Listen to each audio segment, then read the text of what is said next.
Bonjour à tous et bienvenue sur la chaîne de la Fédération Française du LM, la FF Plume. Et aujourd'hui, nos deux amis vont nous montrer comment vérifier le circuit du carburateur. Une manipulation qu'il faut faire régulièrement et surtout si votre machine n'a pas volé depuis quelques temps. Après avoir jeté un œil au filtre à air, on passe aux choses sérieuses. Et là-dedans, en fait, là, il y a une sorte de cuve là-dessous, là. Oui. Et je crois qu'il faut vérifier des trucs là. Qui sont À l'intérieur, il y a deux flotteurs. Attends, mais on va essayer de l'ouvrir alors pour voir. Bien sûr. Tu retires le clip de la cuve. Ok, de chaque côté. Voilà. Et ça sort tout seul. Il y a un petit joint là qui est resté coincé ici, donc c'est très bien. Sinon, il vient avec des fois. Quelquefois, il reste collé à la cuve. Là, on a nos deux flotteurs. Alors, Ouais, ils flottent bien. tu les précipites et ils remontent. Hein. Très bien. Voilà.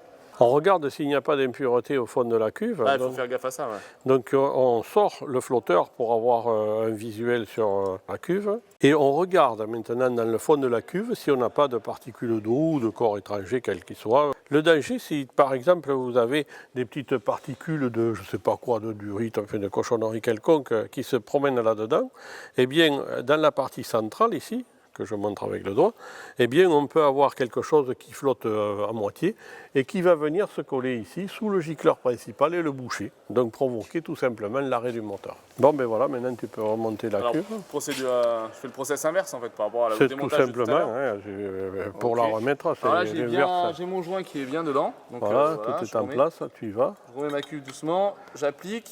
Tu remets. Et là, clac, j'ai bien entendu les deux petits crans. Les deux petits crans. Et ensuite, quand le clip se monte correctement, ça veut dire que la cuve est vraiment en place. Voilà, si elle n'est pas tout à fait en place, le clip refuse d'avancer. Ça ne force pas trop pour le monter. Hein, voilà. Et là, c'est quoi ce truc qui est là en fait? Ça, c'est une bride antithermique. Alors, pourquoi antithermique? C'est pour empêcher la chaleur du moteur, hein, on a 80, 100 degrés, 120 degrés quelquefois, de revenir vers le carburateur, ce qui entraînerait une surchauffe et de la formation de vapeur d'essence. D'accord. Et du coup, il faut la contrôler un peu, non? Et bien entendu, c'est un caoutchouc, hein, un néoprène quelconque, enfin quelconque, pas vraiment quelconque, mais un néoprène. D'accord. Et ce néoprène, il arrive que c'est comme les pneus de la bagnole, ils finissent par se fissurer. Donc on va vérifier qu'ils sont en bon état. Hop, allez, on dessert tout ça. Tac, tac, tac, tac, tac. Et maintenant? On soulève le carbu. D'accord. On le place ici sur le côté. Et on va vérifier, ici, qu'on n'ait pas de crique qui se soit formé. Ce qui est le cas ici. Tu aperçois la fente là? Ouais. Et là, du coup, en fait, c'est dangereux d'avoir ça ou pas, Payot? Oui, parce qu'elle va s'agrandir et puis finalement, le carbu peut, à un moment donné, tout simplement tomber. Toute cette partie de la bague là va continuer à se déchirer jusqu'au moment où le carburateur va rester pendu comme ceci là. Et il va tomber en fait. Il va tomber, il sera retenu par les différents tuyaux et les commandes. Et le moteur va s'arrêter. Alors, ça va d'abord cogner très fort, mais violemment. Donc là, ça impressionne le pilote. Et ensuite, on perd la moitié de la puissance, voire plus. Ah, ok. Hein, donc c'est bien de vérifier ça au sol parce qu'on ne peut pas trop s'arrêter au coin d'un nuage là-haut pour réparer tout ça. C'est pas l'endroit. C'est pas l'endroit. Donc ici, eh bien, faudra changer cette bride. La bride neuve, chef. Bien, chef.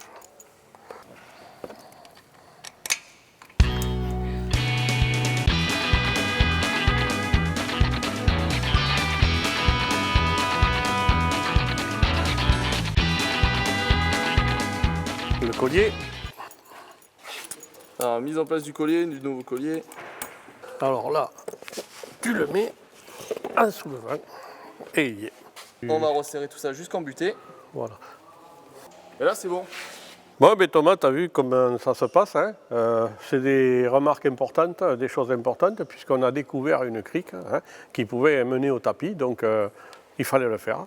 Et en plus de ça, on a pu contrôler l'état du filtre à air, regarder que nos flotteurs soient bons et tout. On a fait un complet. Et tu as vu le temps qu'on a mis? C'est super rapide et au moins ça nous permet de voler en sécurité, non? On récapitule. Pour vérifier le bloc carbu de votre machine, assurez-vous que le filtre soit propre.